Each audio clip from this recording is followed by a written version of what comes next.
মোতাবেক এবং এই ইফতার মাহফিলে যারা অংশগ্রহণ করেছেন সকলেই একটি কথা বলতে বাধ্য হয়েছেন যে এত সুন্দর শৃঙ্খলবদ্ধ প্রোগ্রাম কিভাবে সম্ভব। আমি নিজে অবাক হয়েছি। তাদের পার্কিং লট থেকে শুরু করে ইফতার মাহফিলে ঢোকার অ্যারেঞ্জমেন্ট থেকে শুরু করে কে কোথায় বসবে, কে কিভাবে বসবে, কে কখন বসবে, এর সব কিছু ছিল একটা সৌন্দর্যতায় ভরপুর। সবচেয়ে অবাক করা কাণ্ড দেখেছি, আমরা বিভিন্ন সভা সমাবেশগুলোতে গেলে যেটা দেখতে পাই যে যেই দল করেন ওই দলের নেতারা সবার আগে গিয়ে বসে যান আর কর্মীরা গিয়ে ভলান্টিয়ার হয়। গতকালকের ইফতার মাহফিলে দেখলাম জামাত ইসলামের ইফতারিতে কর্মীরা নয় বরং জামাত ইসলামের থানা পর্যায়ের, জেলা পর্যায়ের আমির লেভেলের লোকেরা এক একটা জায়গায় এক একটা টেবিলের দায়িত্ব নিয়ে তারা দায়িত্ব পালন করছেন, প্রত্যেকে ভলান্টিয়ারের ভূমিকা পালন করছেন।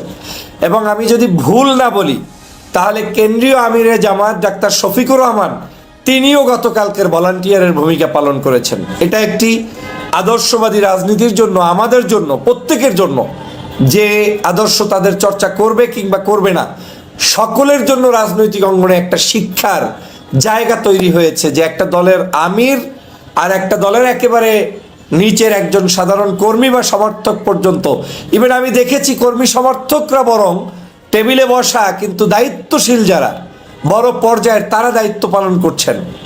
ডাক্তার শফিকুর রহমান সাহেবকে দেখলাম, আমি যখন পুছলাম তখন তিনি দোতলায় ছিলেন, দেখা করলাম, কোলাকুলি করলাম, কিন্তু নিচে একটু পরেই চলে গিয়ে সকল মেহমানদেরকে তিনি ওয়েলকাম জানাচ্ছেন।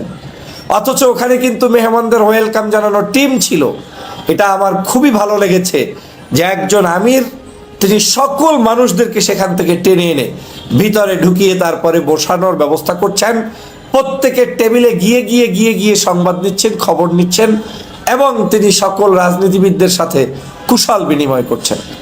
গতকালকের ইফতার মাহফিলের চুম্বক পয়েন্ট ছিল যারা অনলাইনে অফলাইনে বাকযুদ্ধে জড়িয়ে যায়, অনৈক্য তৈরিতে খুব বেশি এক্সপার্ট, তাদের জন্য শিক্ষার জায়গা হচ্ছে বাংলাদেশ জাতীয়তাবাদী দলের সিনিয়র নেতা, স্থায়ী কমিটির মেম্বার, এরপরে সাবেক মন্ত্রী মেয়র জনাব মির্জা আব্বাস সাহেবের একই টেবিলে বিএনপির মির্জা আব্বাস সাহেব জামাতের আমিরের সাথে একত্রে বসে ইফতার করেছেন এবং তিনি সেখানে অনেকক্ষণ ছিলেন, একেবারে শেষ করে তারপরে গিয়েছেন।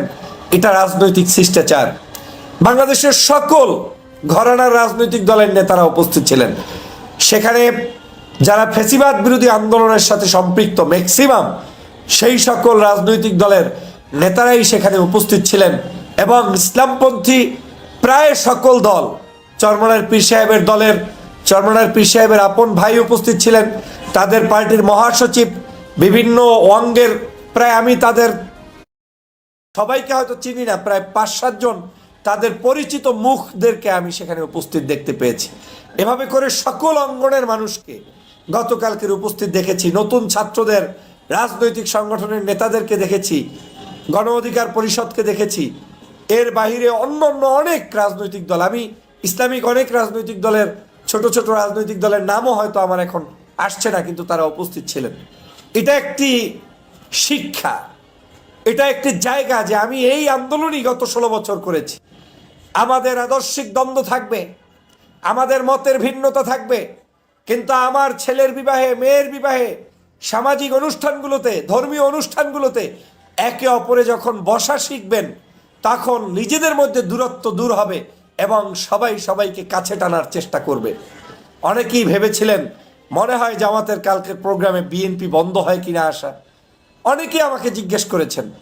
আমি হলফ করে বলেছিলাম না, এই রাজনীতির পরিবর্তন হয়ে গিয়েছে বাংলাদেশে। এখন আর কেউ কাউকে দাওয়াত না দিলেও প্রবলেমে পড়বে, আর দাওয়াত দিলে না আসলেও প্রবলেমে পড়বে। এখন আর সেই যুগ নেই। এখন অনলাইন আপনাকে সিদ্ধান্ত জানিয়ে দিবে আপনি কেমন মানুষ, আপনার উদারতা কোথায়, আপনি কতটুকু সফট কর্নার। আপনি যদি নিজে নিজে গোঁড়ামি করেন আপনাকে কেউ অ্যাকসেপ্ট করবে না। অতএব সেই সুন্দরতম একটি পরিবেশে গতকালকের ইফতার দেখতে পেলাম জামাত ইসলামের, তাদের প্রত্যেকটি পরিবেশনা কত সুন্দর। এত হাজার হাজার মানুষ, আমার তো মনে হয় কত হাজার মানুষ আমার ধারণায় নেই, কিন্তু এত মানুষ, সে মানুষগুলোকে তারা সুশৃঙ্খলভাবে ইফতার পৌঁছে দিয়েছে, কোনো হুড় হাঙ্গামা নেই। এই আয়োজনটা আমি নিজে শেখার জন্য গিয়েছি এবং আমি এখান থেকে শিখছি। এই ভালো শিক্ষাটাকে আজকের লাইভ করে আপনাদের মাঝে পৌঁছে দিতে চাই বিধাই আজকের আপনাদের সামনে। নাই জাতীয় ঐক্যের বিকল্প নাই। আমাদের মধ্যে মতের দ্বন্দ্বতা থাকবে, ভিন্ন ভিন্ন আদর্শের চিন্তা থাকবে। আমি একটি দল করি, কিন্তু আমার এই দলের মধ্যে আমি ভিন্ন চিন্তা লালন করি। এটাই সৌন্দর্যতা, এটাই ডেমোক্রেসি, এটাই হওয়া উচিত। আপনি একটি দল করেন, আপনার মধ্যে সৌন্দর্যতা তখনই ফুটে উঠবে যে দলের গণ্ডির বাহিরে গিয়েও আপনি ভিন্ন মানুষের সাথে বসতে পারেন, চলতে পারেন, খেতে পারেন। এটা একটি বড় গুণ যেটা আমাদের সকলের অর্জন করা দরকার। আমি এই বছর সর্বপ্রথম দেখলাম বাংলাদেশের রাজনৈতিক শিষ্টাচারের অনেক পরিবর্তন হয়েছে। এটা কিন্তু জুলাই বিপ্লবের একটা শিক্ষা আমরা নিতে পারি। আমি জামাত ইসলামের সেই প্রোগ্রামে আলেম ওলামাকে দেখেছি, ইসলাম প্রিয় বিভিন্ন স্কলারদেরকে দেখেছি। বড় বড় স্কলার চুপচাপ এসে এখানে অনুষ্ঠানে অংশগ্রহণ করেছেন। বড় বড় ব্যক্তিত্ব চুপচাপ সেখানে এসে অংশগ্রহণ করেছেন। কারো কোনো আয়েব নাই। কি কওমি, কি আলিয়া, বড় বড় সকল বিখ্যাত ব্যক্তিরা সেখানে উপস্থিত ছিলেন। আপনারা নেজামে ইসলাম পার্টির নাম শুনেছেন। সেই পার্টির খেলাফত আন্দোলন, মজলিস, বিভিন্ন সংগঠনের নেতারা সেখানে উপস্থিত ছিলেন। তারপরে আল্লামা মামুনুল হক সাহেব সেখানে উপস্থিত ছিলেন। আমি কতজনেরই নাম বলবো। বাংলাদেশের সর্বস্তরের রাজনৈতিক নেতাকর্মীরা সেই জায়গায় উপস্থিত ছিলেন এবং এটা একটি ঐক্যের বন্ধন তৈরির একটি জায়গা তৈরি হয়েছে। বাংলাদেশ জমিয়াতুল মোদারিসিন নাম শুনেছেন আপনারা, যেই মোদারিসিন নিয়ে অনেকে অনেক কথা বলেন। সেই মোদারিসিনের ইনকিলাব পত্রিকার যে মরহুম মাওলানা এম এ মান্নান সাহেবের সন্তান জনাব এম এ বাহাউদ্দিন সাহেবও গতকালকের উপস্থিত হয়েছিলেন। আমি নিজে দেখেছি এবং অবাকও হয়েছি। অনেকেই অনেক জায়গায় এই যে একটা ঐক্যের বন্ধন তৈরি হয়েছে, এটা আসলে জানতে চাই, এটা আসলে শিখতে চাই, এটা আসলে চর্চা করতে চাই। আমি বাহাউদ্দিন সাহেবকেও ধন্যবাদ জানাই যে আপনি নিশ্চয়ই জামাত ইসলামের আদর্শের কোনো ব্যক্তি নয়, কিন্তু আপনি নিশ্চয়ই আপনাকে দাওয়াত যেভাবে দিয়েছে এবং সেটা অ্যাকসেপ্ট করে আপনি যে উপস্থিত হয়েছেন এবং আপনাদের ভূমিকা যদি এ ধরনের ইসলামপন্থী নাগরিকদের পক্ষে দল মতের ঊর্ধ্বে উঠে সবসময় সমর্থন থাকে, তাতে আপনাদের সম্মান বৃদ্ধি পাওয়া ছাড়া কোনোদিনই ক্ষতি হবে না। আমাদের এই দূরত্ব তৈরি হওয়া থেকে দূরে থাকতে হবে। সম্পর্ক তৈরির জন্য একে অপরের কাছে ভিড়তে হবে। পীর মাশায়েখদের প্রোগ্রামগুলোতে জামাত সহ, ইসলামী আন্দোলন সহ ডানপন্থী সকল রাজনীতিবিদদের যাওয়া উচিত। তাবলিগের প্রোগ্রামগুলোতে সকলের যাওয়া উচিত।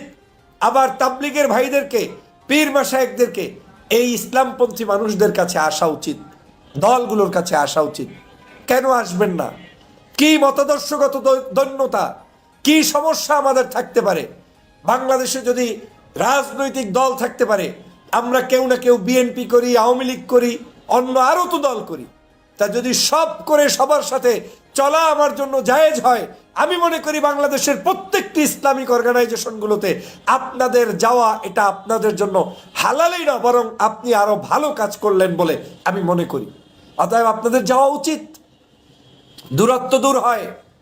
আমি বাংলাদেশের সকল ধর্মীয় অঙ্গ সংগঠনগুলোর সাথে ওতপ্রোতভাবে জড়িত, যাই, গিয়ে গিয়ে শিখলাম এবং গিয়ে গিয়ে আমার মেসেজও পৌঁছানোর চেষ্টা করলাম। ঐক্য করতে টাকা লাগে না, মিশতে টাকা লাগে না। আমি চরমোনায় গিয়েছি, সারসিনে গিয়েছি, ঝালকাঠির নেসরাবাদ কায়েদ শাহ হুজুরের দরবারে গিয়েছি, বাংলাদেশের ঐতিহ্যবাহী সকল বড় বড় দরবার শরীফে গিয়েছি। আমি ইসলামী আন্দোলনের প্রোগ্রামকে প্যাট্রোনাইজ করি, আমি জামাত ইসলাম শিবিরের প্রোগ্রামকে প্যাট্রোনাইজ করি। ক্ষতির কি আছে? ধর্মীয় মূল্যবোধের মানুষগুলোর সাথে আপনাকে থাকতে হবে। আমি তাবলিগ জামাতের কার্যক্রমগুলোকেও পছন্দ করি। এই ছোট্ট একটি দেশে আমাদের মধ্যে অনৈক্য রেখে এই দেশকে এগিয়ে নিয়ে যেতে পারবেন না।